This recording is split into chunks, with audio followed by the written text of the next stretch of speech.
Franklin D. Roosevelt, Executive Order 6102, requiring gold coin, gold bullion and gold certificates to be delivered to the government. April 05th, 1933.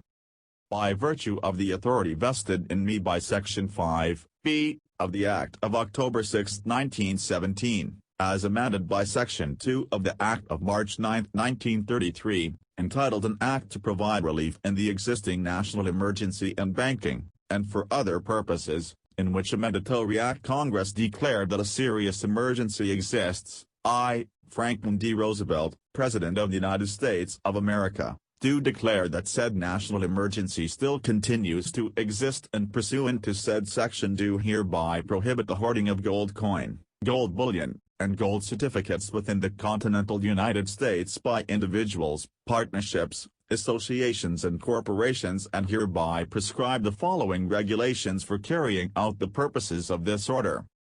Section 1. For the purposes of this regulation, the term hoarding means the withdrawal and withholding of gold coin, gold bullion or gold certificates from the recognized and customary channels of trade.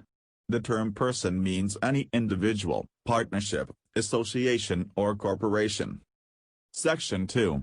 All persons are hereby required to deliver on or before May 1, 1933, to a Federal Reserve Bank or branch or agency thereof or to any member bank of the Federal Reserve System all gold coin, gold bullion and gold certificates now owned by them or coming into their ownership on or before April 28, 1933, except the following.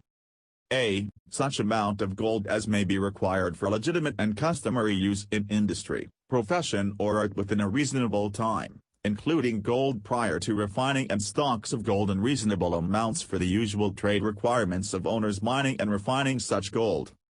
B. Gold coin and gold certificates in an amount not exceeding in the aggregate $100 belonging to any one person, and gold coins having a recognized special value to collectors of rare and unusual coins. C. Gold coin and bullion earmarked or held in trust for a recognized foreign government or foreign central bank or the Bank for International Settlements.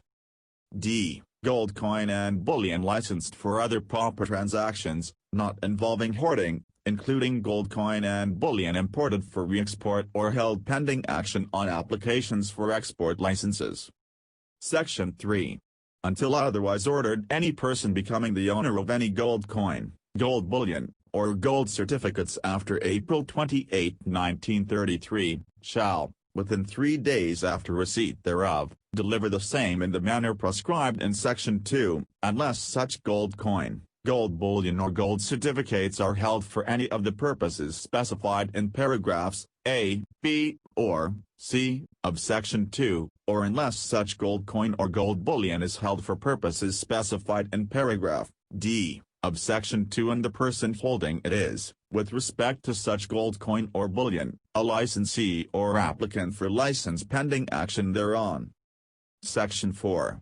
Upon receipt of gold coin, gold bullion or gold certificates delivered to it in accordance with Sections 2 or 3, the Federal Reserve Bank or member bank will pay therefor an equivalent amount of any other form of coin or currency coined or issued under the laws of the United States. Section 5. Member banks shall deliver all gold coin, gold bullion and gold certificates owned or received by them, other than as exempted under the provisions of Section 2, to the Federal Reserve Banks of their respective districts and receive credit or payment therefor. Section 6. The Secretary of the Treasury, out of the sum made available to the President by Section 501 of the Act of March 9, 1933, will in all proper cases pay the reasonable costs of transportation of gold coin, gold bullion or gold certificates delivered to a member bank or Federal Reserve Bank in accordance with Section 2, 3, or 5 hereof, including the cost of insurance, protection, and such other incidental costs as may be necessary, upon production of satisfactory evidence of such costs. Voucher forms for this purpose may be procured from Federal Reserve banks. Section 7.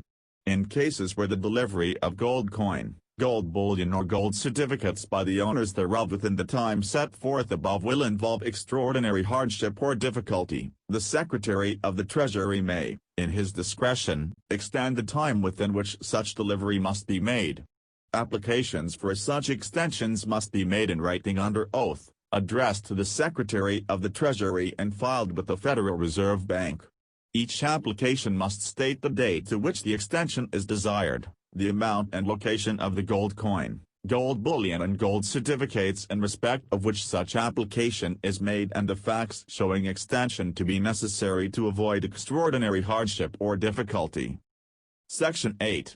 The Secretary of the Treasury is hereby authorized and empowered to issue such further regulations as he may deem necessary to carry out the purposes of this order and to issue licenses thereunder, through such officers or agencies as he may designate, including licenses permitting the Federal Reserve Banks and member banks of the Federal Reserve System, in return for an equivalent amount of other coin, currency or credit, to deliver, earmark or hold in trust gold coin and bullion to or for persons showing the need for the same for any of the purposes specified in paragraphs A, C, and D of Section 2 of these regulations. Section 9. Whoever willfully violates any provision of this executive order or of these regulations or of any rule, regulation or license issued thereunder may be fined not more than $10,000, or, if a natural person, may be imprisoned for not more than 10 years, or both, and any officer, director, or agent of any corporation who knowingly participates in any such violation may be punished by a like fine, imprisonment, or both.